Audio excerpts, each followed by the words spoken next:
त्र्यंबकेश्वर तालुक्यात जातेगावमध्ये पिण्याच्या पाण्याची टाकी बांधकामाकरता जागा नव्हती, शासकीय जागा नाही, आणि म्हणून आमचे दत्तात्रय हरीजी वाघेरे यांनी त्यांच्या मालकीची स्वतःची 0.16 हेक्टर जागा ही शासनाला दिली। मला या वाघेरेजीचं अभिनंदन करायचं आहे। गावाच्या विकासाकरता, गावात पिण्याचं पाणी यावं याकरता माननीय वाघेरेजी हे स्वतःहून पुढाकार घेतला, स्वतःहून पुढे आले आणि त्यांच्या मालकी जागा त्यांनी शासनाला दान दिली आहे। मी त्यांचं अभिनंदन करण्याकरता या ठिकाणी बोलवलं आणि त्यांचा सन्मान करण्याकरता या ठिकाणी त्यांचा शासनाकडून मी सन्मान करतो आहे आणि त्यांना मी सन्मानपत्र या ठिकाणी आपल्या महाराष्ट्र सरकारच्या वतीने देतो आहे। मी दत्तात्रय हरीजी वाघेरे यांचं मनापासून महाराष्ट्र शासनातर्फे महसूल मंत्री म्हणून आभार मानतो। त्यांनी जलजीवनला ही जागा दिली।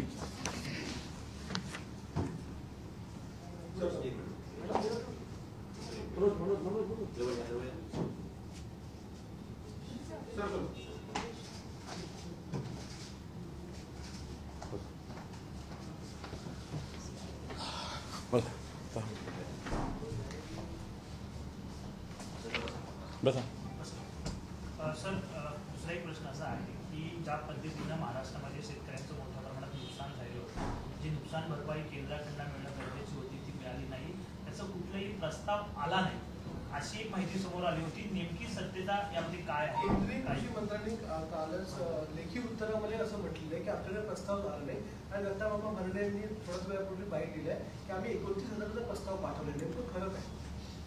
महसूल वन विभागाने याआधीच केंद्राकडे प्रस्ताव पाठवला। आमच्या प्रस्तावावर केंद्राची टीम राज्यामध्ये आली, केंद्रीय पथक राज्यामध्ये आलं। मला वाटतं लोकसभेचं जे प्रिंट तयार होतं पुस्तकाचं 1.5 महिन्यापूर्वी बहुतेक ते प्रिंटिंग असतं। जसं आम्ही विधानसभेत प्रश्न उत्तर देतो लेखी, ते साधारण 1 ते 1.25 महिन्यापूर्वी छापले जातात। मला असं वाटतं ते छापी उत्तर आहे, पण आमचा शेतकऱ्याला नुकसान भरपाई केंद्र सरकारकडून मिळावी हा पहिला प्रस्ताव आणि पायाभूत सुविधाचा दुसरा प्रस्ताव। तर 2 प्रस्ताव वेगवेगळे असतात। आधी तर शेतकऱ्यांना नुकसान भरपाई देण्याचा प्रस्ताव गेलाच आहे आणि केंद्राची पाहणी झाल्यामुळे आता त्याला अंतिम रूप येणार आहे। आता दुसरा प्रस्ताव पायाभूत सुविधाचा आहे, तो या ठिकाणी शासनाकडून जाणार आहे। मला वाटतं दोन्ही प्रस्तावाच्या माध्यमातून केंद्र सरकार आम्हाला संपूर्ण मदत करेल। 25 नोव्हेंबर पर्यंतची अपडेटेड उत्तरं त्यामध्ये आहेत। 25 नोव्हेंबर पर्यंत अपडेट सांगतात की जे काही नुकसान आहे शेळी पालनाचं असेल किंवा शेतकऱ्यांचं असेल ते 25/11 पर्यंत अपडेटेड असताना म्हणतात। नाही, मी आपल्याला जाणीवपूर्वक सांगेल की केंद्राला प्रस्ताव गेला, केंद्राची टीम आली, तर तेव्हाची स्थिती आपण छापतो। कोणत्या तारखेला आपण प्रस्ताव पाठवला, किती कोटींचा पाठवला, त्याची काही माहिती जेणेकरून ते मॅच होऊ शकते। नोव्हेंबर महिन्यातच त्या ठिकाणी प्रस्ताव गेला साधारण या संपूर्ण शेतकऱ्याच्या नुकसान भरपाईचा, आणि आता पायाभूत सुविधाचा दुसरा प्रस्ताव, 2 प्रस्ताव गेले।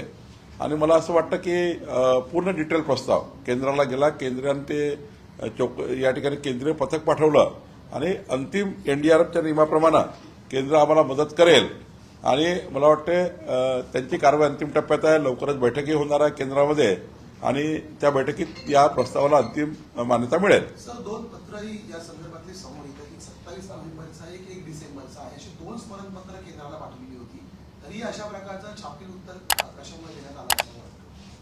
आता छापी उत्तर केव्हा छापलं हे तर संसदेच्या तिथल्या कारवाईला माहीत आहे किंवा त्या विभागाला माहीत, कारण विभाग जेव्हा प्रश्न उत्तर लागतात 3 महिन्यापूर्वी, साधारण माझ्याकडे जर महसूल खात्यात प्रश्न येतो 3 महिन्यापूर्वी किंवा 1.5 महिन्यापूर्वी, वेगवेगळे तारांकित प्रश्न 1.5 महिन्यापूर्वी, मग लक्षवेधी सूचना आपण 7 दिवसापूर्वी घेतो।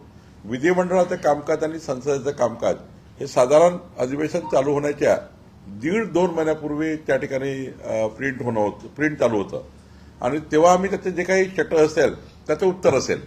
पण मला असं वाटतं की आपल्यालाही माहिती आहे केंद्राची टीम येऊन गेली आहे, राज्याला माहिती आहे केंद्राची टीम येऊन गेली आहे. त्यामुळे छापीव उत्तरामध्ये आणि वस्तुस्थितीमध्ये थोडा फरक आहे. त्यांच्या छापीव उत्तरामध्ये ती डेट जी आहे ती पूर्वीची असेल.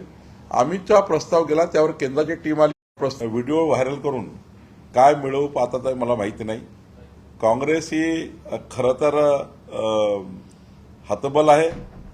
ती काँग्रेसची संपूर्ण जी काही वाटचाल सध्या सुरू आहे ही वाटचाल घृणास्पद आहे. आणि काँग्रेसची वाटचाल ही आत्ता जी त्यांची मानसिकता आहे ती पराभवाच्या मानसिकतेमध्ये आहेत आणि त्यांचं संतुलन ढासळलेलं आहे. पंतप्रधान नरेंद्र मोदीजीवर टीका करणे, जातीवाद करणे, त्यांच्या जातीवरनं टीका करणे, सामाजिक टीका करणे, त्यांच्या सर्व जीवन चरित्रावर टीका करणे हे काँग्रेसच्या अंगाशी कितीतरी वेळा आलं आहे. संपूर्ण देशाने 15 वर्षे काँग्रेसला नाकारलं आहे. माननीय मोदीजीवर जेवढा काळ टीका करतील काँग्रेस पार्टी तेवढी काँग्रेस पार्टी किंचित होत जाणार आणि 2029 मध्ये देशामध्ये काँग्रेस आणि महाराष्ट्र काँग्रेस ही तुम्हाला संपल्यासारखी दिसेल. त्यांचे वर्तन हे घृणास्पद आहे. त्यांनी केलेले हे जे कृत्य आहे ते घृणास्पद आहे. माननीय मोदीजींनी जगाला देशाला स्पष्टपणे त्यांच्या जीवन कार्याबद्दल माहिती आहे आणि त्यामुळं काँग्रेस पार्टी ही जे डुबतं जहाज आहे हे डुबतं जहाज एकजूट डुबणार आहे. सर, महात्मा ज्योतिबा फुले यांच्या संदर्भातली यांच्या डॉक्युमेंटरी एक महत्वाची फाईलच मंत्रालयातून गहाळ होते आणि त्या संदर्भात आता पोलिसांमध्ये एफआयआर झालेली आहे की ही फाईल जी आहे तीच गहाळ झालेली आहे. ती इतका दुर्लक्षितपणा कशा प्रकारे केला जाऊ शकतो आणि आता असं झाल्याच्या नंतर काय कारवाई केली करणार? नाही, दोन्ही आहे. ज्या डेस्कमध्ये फाईल असेल आता तर ही फाईल जिथं कुठून गायब झाल्या, डेप्युटी सेक्रेटरी असेल, कक्षी अधिकारी असेल, जे कोणी असेल, खरं तर त्यांचीच चौकशी झाली पाहिजे की मंत्रालयातली फाईल कशी गाठ झाली आणि त्यावर चीफ सेक्रेटरी किंवा त्या विभागाचे मंत्री त्यावर कारवाई करतील आणि जी फाईल कुठे असेल ती पोलिसाच्या माध्यमातून मंत्रालयीन पोलीस आहेत किंवा सरकारचं त्या ठिकाणी आपलं जे पोलिसांचा विभाग आहे ते कारवाई करतील आणि ती फाईल मिळवतील आणि तशी ती फाईल ईवर आहे त्यामुळे ती जनरेटही होईल. तो काही इश्यू नाही की जनरेट होणार नाही. पण फाईलच गाढ होणे हे काही योग्य नाही. सुप्रिया सुळेंनी आज टीका केलेली आहे. कालचा दिवस हा महाराष्ट्र संपूर्ण भविष्यातला काळा दिवस असं ते म्हणतायत. त्यांचं म्हणणं आहे की प्रचंड हाणामाऱ्या काल झाल्या, पैसे वाटपाचे प्रकार आले. इतकंच नाही तर सत्ताधारी पक्षाचे आमदार थेट मतदान केंद्रामध्ये जाऊन व्हिडिओ काढत होते, लोकांना प्रभावित करत होते. काही घटना घडलेल्या आहेत पण काँग्रेस राष्ट्रवादीच्या सरकारच्या काळात यापेक्षाही मतदान केंद्रावर वाईट घटना घडलेल्या आहेत. याचा अर्थ आम्ही त्याचं आम्ही त्यांचं बघून काही करत नाहीये. पण मला असं वाटतं की जे काही छूटफूट प्रकार झाले आहे मतदानाच्या वेळी त्यावर निवडणूक आयोगाने आणि पोलिसांनी कडक कारवाई केली आहे. एकंदरीत सरसकट सर्व निवडणुका अशा झाल्या असं काही योग्य नाही. काही ठिकाणी ज्या ठिकाणी झाला त्या ठिकाणी पोलीस आणि आमचं राज्य निवडणूक आयोग योग्य कारवाई करेल. पण सर, ज्या ठिकाणी स्ट्रॉंग रूम ठेवल्या, ज्या पेट्या ठेवल्या स्ट्रॉंग रूम मध्ये, त्या ठिकाणी राजकीय पक्षांच्या कार्यकर्त्यांना सुद्धा पहारा देण्याचा अधिकार जो आहे तो निवडणूक आयोगाने दिला. त्यामुळे अजून संघर्ष जो आहे तो त्या ठिकाणी वाढण्याची चिंता आहे. नाही, असं आहे की पारदर्शक पद्धतीने उद्या कोणी हे म्हणू नये की ईव्हीएम मध्ये कोणी घुसलं होतं, स्ट्रॉंग रूम मध्ये कोणी घुसलं, मग बीजेपी घुसली, शिवसेना गेली, असं जे आरोप प्रत्यारोप होतात. त्यामुळं राज्य निवडणूक आयोगाने काही त्या ठिकाणी एक पाऊल उचललं असेल तर मला वाटतं की पारदर्शकतेच्या निवडणूक पद्धतीच्या उद्याच्या कुठल्याही काउंटिंगच्या उद्याचे मतचोरी, ईव्हीएम बंद पाडली, मग ते ईव्हीएम खराब झाली, मग ते मतदान चोरी झालं, हे जे आरोप प्रत्यारोप आपल्या विरोधी पार्टी नेहमी करतायत आणि जाणीवपूर्वक सरकारचा त्या ठिकाणी संबंध आणतायत आणि सत्ताधारी पक्षाचं नाव खराब करतायत. त्यामुळे राज्य निवडणूक आयोगाने काही भूमिका घेतल्या असतील त्या भूमिका सर्वांना पार पाडाव्या लागतील. एका लग्नामध्ये मुख्यमंत्री आणि संजय राऊत झाले, आशिष शेलार सुद्धा होते. चर्चा सुरू झाली आहे की आगामी निवडणुका असतील किंवा या सगळ्या गोष्टींवरती चर्चा झाली किंवा पुन्हा एकदा युती होईल ठाकरेंसोबत अशाही चर्चा राजकीय सुरू झाल्या. माननीय संजय राऊत साहेबांची मागच्या काळात प्रकृती योग्य नव्हती. त्या कारणाने सीएम साहेब त्यांना भेटले असतील. ते सौजन्य आणि संस्काराचे आपण सर्व लोक आहोत. हे सौजन्य आणि संस्काराची त्या ठिकाणी भूमिका आहे. आणि तब्येत खराब असेल, तब्येत खराब असताना गेलं असेल, चर्चा केली असेल, तब्येतची विचारपूस केली असेल, यावर इतकं मोठं राजकारण करायची काही गरज नाही. मीडियालाही माझी विनंती आहे की अशा भेटी या व्यक्तिगत असतात, त्या औषधीच्या आपल्या आरोग्याच्या दृष्टीनं असतात किंवा विचारपूस करण्यासाठी असतात तब्येतीची. यावर एवढा घोळ घालणे आणि राजकारण करायचा काही प्रश्न येत नाही. आणि कोणी याची चर्चाही करणं योग्य नाही आहे. तपोवनाच्या बाबतीमध्ये सरकारची भूमिका जी आहे त्यापेक्षा थोडीशी वेगळी भूमिका अजितदादांनी घेतलेली आहे. त्यांनी सयाजी शिंदे यांना सपोर्ट केलेला आहे. त्यांचं म्हणणं आहे की ही झाडं वगैरे जी ती कापली जाऊ नये, संरक्षण त्यांचं करायला पाहिजे. काय वाटतं? राज्याच्या वनप्रेमी, सर्वच वनप्रेमीची मागणी आहे की तिथले झाडं काढू नये. पण माननीय गिरीश महाजन साहेब, तिथली जी कुंभ समिती आहे, त्यांनी परवा सांगितलं की आम्ही रिप्लांट करतोय, एकही झाड त्या ठिकाणी नष्ट होणार नाही वगैरेची भूमिका घेतली आहे. त्यातला मधला मार्ग माननीय मुख्यमंत्री काढतील. आणि वनप्रेमीची भूमिका आणि तिथे असलेली परिस्थिती, तिथे असलेल्या जागेच्या अडचणी या आधारावर, कारण शेवटी एवढा मोठा कुंभ आहे, जागेच्या अडचणी येत असतील किंवा काही असेल तिथली स्थानिक परिस्थिती, त्या आधारावर मला वाटतं कुंभ समितीचं म्हणणं काय, पर्यावरण प्रेमीचं म्हणणं काय, याच्या आधारावर मला वाटतं योग्य निर्णय होईल. आणि समजा कुंभाला काही वेगळी जागा असेल, तिथे काही वेगळी त्या ठिकाणी होऊ शकत असेल काही व्यवस्था, तर मग झाडं कापायची गरज पडणार नाही, पण झाडं काढण्याची गरज पडणार नाही. तसं तर सरकारने स्पष्ट केलं आहे की आम्ही काढणार नाही, आम्ही रिप्लांट करतोय. पण त्यामध्ये काही वेगळ्या भूमिका असतील तर माननीय मुख्यमंत्रीजी यावर त्या ठिकाणी बोलवून त्याबद्दलचा निर्णय करतील.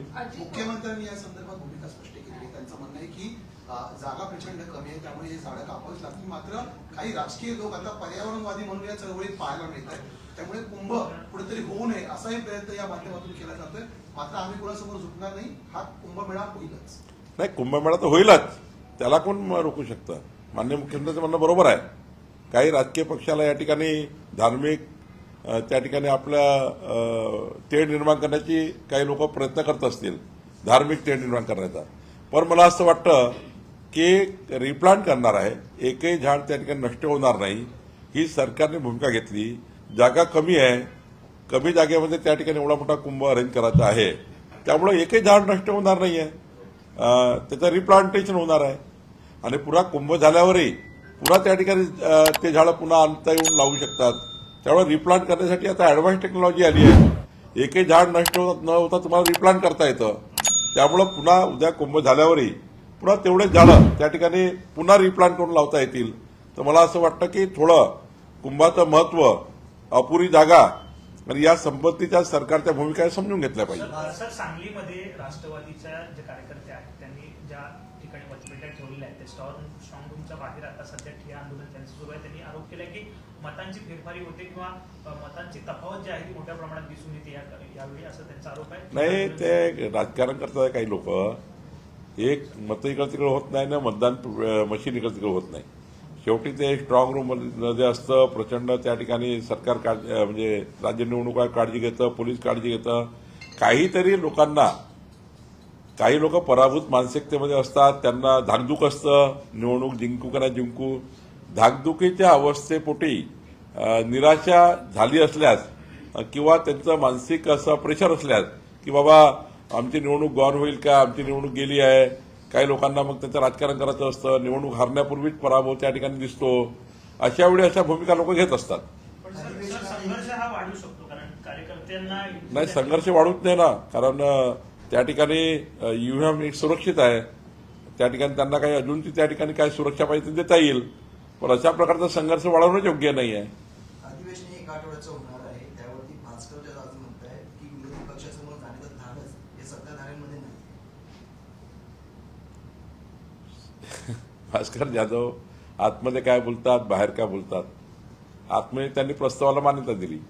मी कामकाज समितीमध्ये आहे, आतमध्ये मान्यता दिली भास्कर जाधवनी.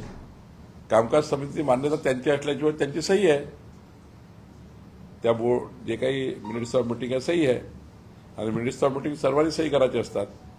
आणि त्यामुळे भास्कर जाधवनी आतमध्ये वेगळं बोलणे आणि बाहेर वेगळं बोलणे मला वाटतं हे काही योग्य नाही आहे. सर्वांच्या सहमतीने ठरलं आहे.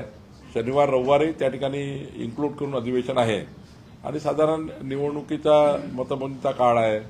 त्यानंतर महानगरपालिकेच्या निवडणुकीसंदर्भाने काही चर्चा होऊ शकेल.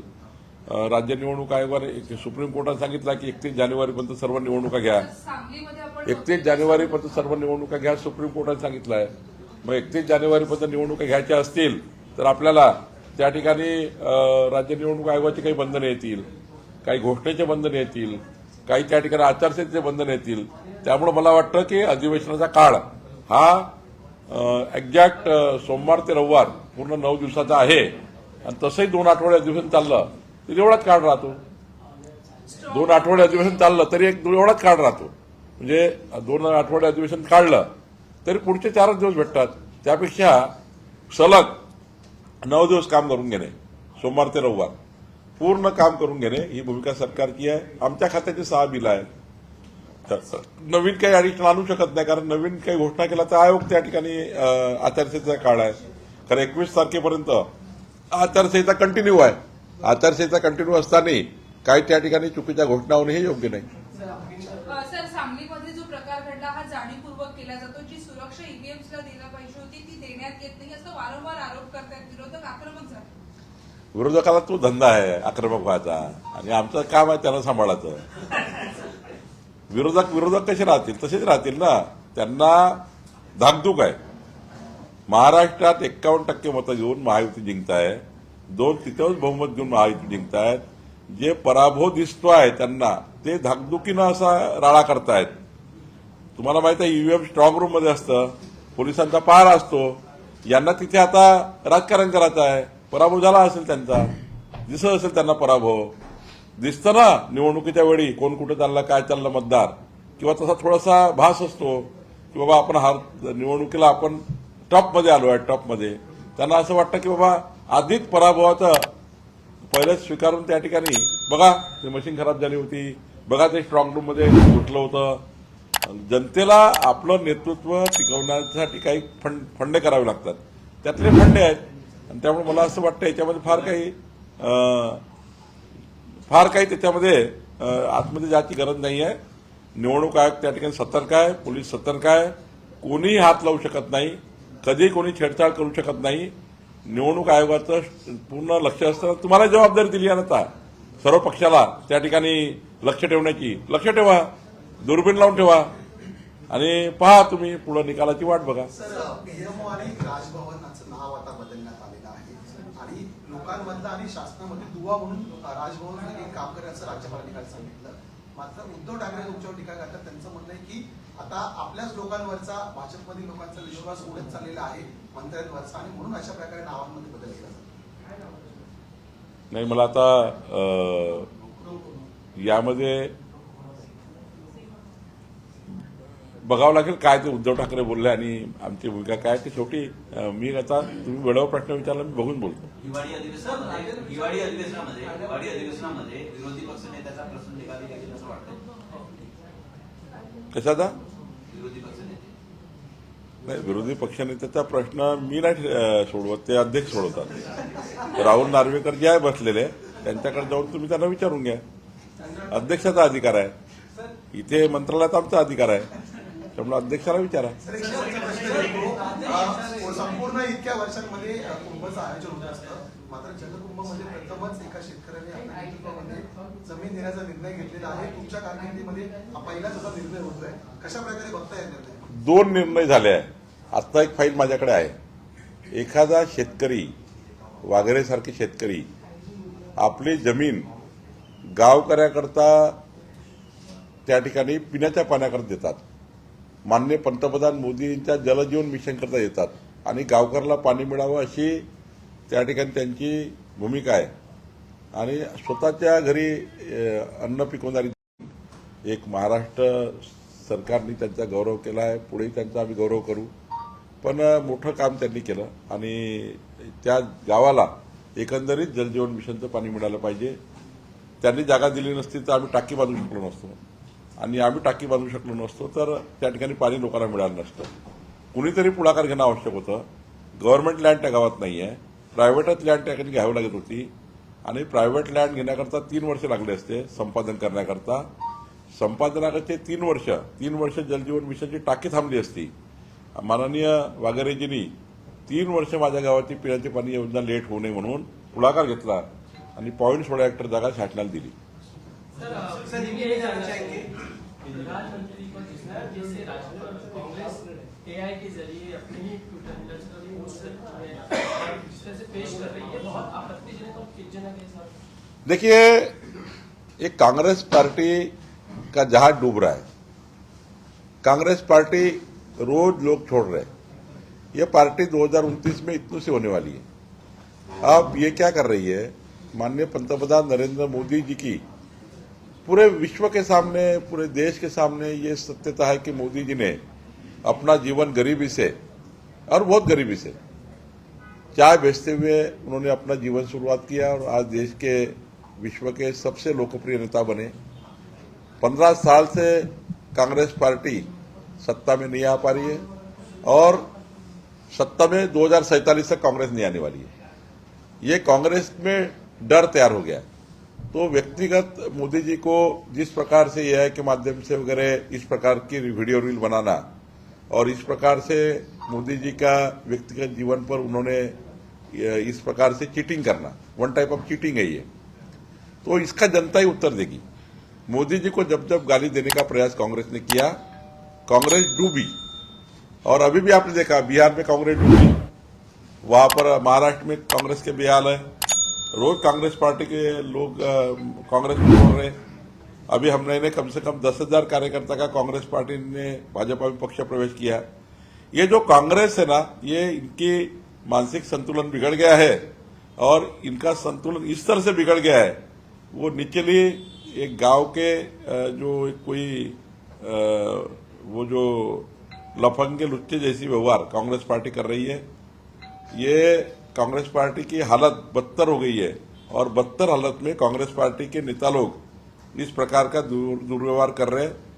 अब आने वाले चुनाव में ये जो इन्होंने हरकत की है, आने वाले सारे चुनाव में महाराष्ट्र की जनता, देश की जनता कांग्रेस पार्टी को इतनी सी करके रखेंगे और कांग्रेस पार्टी को आगे 2047 तक इस देश में कहीं पाव रखने की जगह नहीं रहेगी.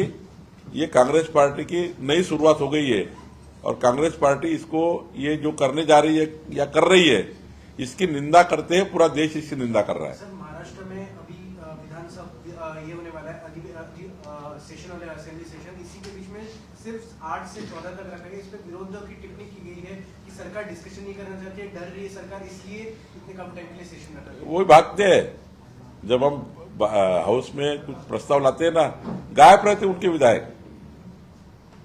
मेरा खुला आह्वान है उनको, पहले दिन से विधायक पूरे रखिए अपोजिशन के. अपोजिशन विधायक 2 या 3 रहते हैं, सारे हाउस में आते ही नहीं है. भाई आप आए ना 9 दिन, चलो ठीक है, 9 दिन में आप पूरे विधायक रखिए चर्चा करने के लिए. और दूसरा, क्लियरली 31 जनवरी तक सुप्रीम कोर्ट ने कहा है कि पूरे पंचायत के चुनाव पूरे करना है. कारपोरेशन के चुनाव है, नई घोषणा नहीं कर सकते हैं. पुरानी जो बिल है वही पूरा होने वाले है. इस सेशन में कोई नया आने वाला नहीं है, नया चर्चा होने वाली नहीं, क्योंकि सारा कोड ऑफ कंडक्ट लगा हुआ है. अभी हाईकोर्ट ने कोड ऑफ कंडक्ट 21 तक जारी किया है, अभी जो कंटिन्यू किया है कोड ऑफ कंडक्ट को. तो मुझे लगता है कि फिर अधिवेशन में क्या नया आने वाला है. और उसके बाद आपके विधायक, अपोजिशन के विधायक पूरे जरा हाउस में रखिए. एक भी विधायक उनका रहता नहीं है. ये पिछले बार अधिवेशन हुआ मुंबई में, इनके सारे विधायक गायब थे, कोई विधायक नहीं था चर्चा करने के लिए. अपोजिशन की बात की जाए मंडे से लेकर संडे तक करो करके, और बाद में बाहर आके भूमिका बदलते हैं. मंडे टू संडे है, ये कांग्रेस और सब लोगों ने मान्य किया है. अंदर उबाटा के लोग थे, सब लोग थे अंदर, उन्होंने मान्यता देना और बाहर आके इस प्रकार से गलत टिप्पणी करना योग्य नहीं है. सर, दिल्ली में भी जो है शीतकालीन सत्र की शीतकालीन सत्र शुरू है, उसी बीच में राहुल गांधी ने कास्ट सेंसस के ऊपर फिर से सवाल उठाए। उन्होंने कहा है सरकार इस पर बातचीत नहीं करने देती, पार्लियामेंट में जो परफेक्ट डेटा है वो नहीं दे रही है। इस पर फिर से उन्होंने सवाल उठाए कास्ट सेंसस के ऊपर। महाराष्ट्र के लिए कास्ट सेंसस बहुत बड़ा मुद्दा रहा है, जिस तरीके से आंदोलन आरक्षण के चले। कास्ट सेंसस माननीय प्रधानमंत्री जी ने मान्य कर लिया है और कास्ट सेंसस जात न्याय मान्य कर लिया है, कास्ट के हिसाब से मान्य कर लिया है, जो कभी कांग्रेस पार्टी ने विचार नहीं किया था, मोदी जी ने किया है। अब कास्ट सेंसस भी होगा, अपना 2021 की जनगणना के आधार पर देश का सेंसस भी होगा और जात न्याय भी होगा। तो मुझे लगता है जब सारी चीजें मान्य कर ली, इनके पास कुछ बचा नहीं है। इन्होंने तो सिर्फ घोषणा की थी कास्ट न्याय हम लोग करेंगे, कास्ट के हिसाब से हम सर्वेक्षण करेंगे, जनगणना करेंगे, इन्होंने कभी किया नहीं। मोदी जी ने इसको मान्य करके आगे जा रहे हैं। मुझे लगता है अपोजिशन केवल राजनीति के कारण ऐसी चर्चा और ऐसी बातें कर रहा है। सर दूसरा ये कि जिस तरीके से राजनाथ सिंह ने मुद्दा उठा बाबरी मस्जिद का, कि उस पर नेहरू जी बाबरी मस्जिद पर्यटक के बनाना चाहते थे, पुनर्जीवन करना चाहते थे, जबकि पटेल ने उसको कहा था कि आप इस तरीके से फंड जो है बाबरी मस्जिद की जिम्मेदारी के नहीं ला सकते। उसमें भी एक कंट्रोवर्सी नजर आ रही है। नहीं, अभी उन्होंने किस आधार पे बोला, किस आधार पे किसका सवाल जवाब हुआ, इसका तो मेरे पास डेटा नहीं है। लेकिन बाबरी मस्जिद को कांग्रेस पार्टी ने पुनर्निर्माण करना और भगवान प्रभु रामचंद्र जी का प्रतिष्ठापित किया हुआ जगह, वहां पर इस प्रकार से मुगलों ने बनाई हुई बाबरी मस्जिद को जीवंत करना, उनका पुनर्निर्माण करना, ये भूमिका कांग्रेस पार्टी की पहले से रही है। उन्होंने बाबरी मस्जिद के खिलाफ किए हुए सारे आंदोलनों को कुचल डालने का प्रयास कांग्रेस पार्टी ने किया है। कांग्रेस पार्टी हमेशा बाबरी मस्जिद वहां रहे और बाबरी मस्जिद अच्छी बने, वहां ताजमहल जैसी बने, ऐसा प्रयास कांग्रेस पार्टी का हमेशा रहा है।